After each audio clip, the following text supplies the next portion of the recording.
Hello, welcome back to our new blog. একটা sudden plan করে বেরিয়ে পড়লাম দীঘার উদ্দেশ্যে আমরা সপরিবারে। এই যে আমার কন্যা গাড়িতে উঠে ঘুমোচ্ছে। যাওয়ার পথে একটু কোলাঘাটে দাঁড়ালাম, ওই একটু খাবার টাবার খেলাম, একটু রিল্যাক্স করলাম। এই যে আমার এক ছানা, সে তার মামের সাথে খেলা করছে। আরেকজন মানে আমার কন্যা রানী, সে তার দাদুর কোলে বসে দুধ খাচ্ছে, আদর খাচ্ছে। আর এই যে এবার আমাদের খাবার চলে এসেছে, একটু আমরাও পেট পুজো করে নেব। আর দেখো না, এরা দুজন ঘুরতে যাচ্ছে বলে কি এক্সাইটেড। এই যে আমার সুপুত্র মিস্টার আদ্বৈত, সে এখন থেকেই গাড়ি চালানোর চেষ্টা করছে। আর এই যে miss Aaradhya, the VVIP passenger princess, সে এখন থেকেই বসে বসে স্টাইল দিচ্ছে, ছবি তুলছে। আর এই যে আমরা সবাই চললাম ঘুরতে। তোমরা কিন্তু কেউ ভিডিওটা স্কিপ করো না, আরও অনেক ইন্টারেস্টিং কিছু দেখাবো তোমাদের এই ভিডিওতে।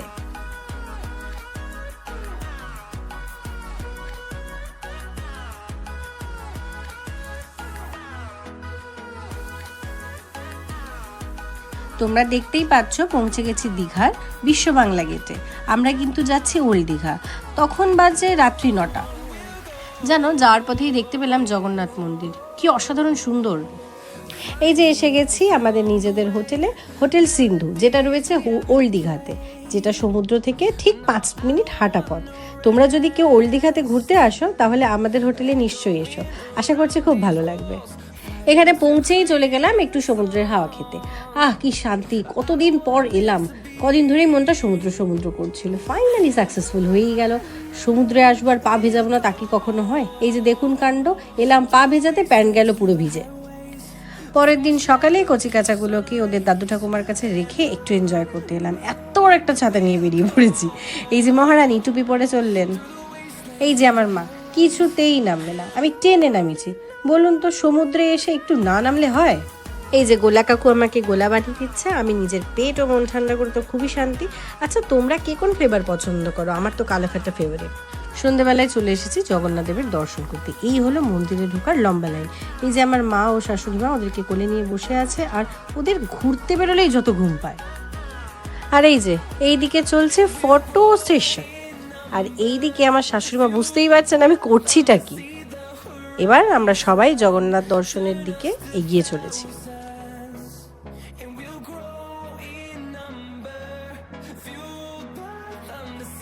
এই হলো প্রথম মন্দির, জয় জগন্নাথ। আর এটা হলো নারায়ণশিলার মন্দির। কি অপূর্ব লাগছে না? কি দারুণ নারায়ণশিলাটা, তাই না? মুখ্য আকর্ষণ, তার সাথে যেমন শিবের জাটায় চাঁদ থাকে ঠিক তেমনই চাঁদ বেরিয়েছিল সেদিন। এই হলো জগন্নাথ দেবের মন্দির। এখানে ছবি ভিডিও তোলা নিষেধ। আমরা দুটি ভাই শিবের গাজন গাই। জগন্নাথ মন্দিরের চত্বরের ভেতরেই একটা সুন্দর দোকান আছে, যেখানে ঠাকুরের যাবতীয় সব জিনিসই পাওয়া যায়।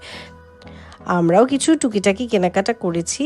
এখানে সুন্দর ধূপ, আতর, ঠাকুরের বাসন, অনেক জিনিস পাওয়া যায়। রাধাকৃষ্ণের ড্রেস, গোপাল, প্রায় সবই আছে এখানে। এবার আমরা মন্দির থেকে বেরিয়ে পড়লাম, আর এই হলো জগন্নাথ মন্দিরের প্রসাদ।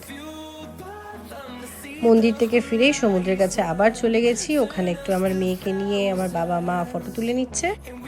এটা হলো ডে 3, আমাদের ফিরে আসার দিন। ওই জন্য লাস্টবারের মতো সমুদ্রের কাছে গিয়ে একটু ডাব খেয়ে নিলাম আর একটু নাচানাচি করে নিলাম।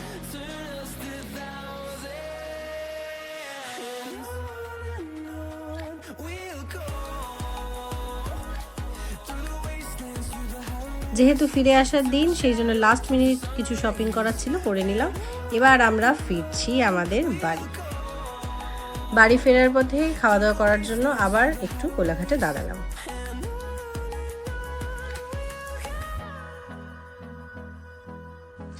এই যে আমাদের পার্সোনাল ভিডিওগ্রাফার। তো ভিডিওটা এখানেই শেষ করলাম। কার কেমন লাগলো নিশ্চয়ই জানিও। যারা যারা সাবস্ক্রাইব করোনি তারা নিশ্চয়ই সাবস্ক্রাইব করে দিও। লাইক, কমেন্ট, শেয়ার করতে কিন্তু কেউ ভুলো না। ভালো থেকো, টাটা।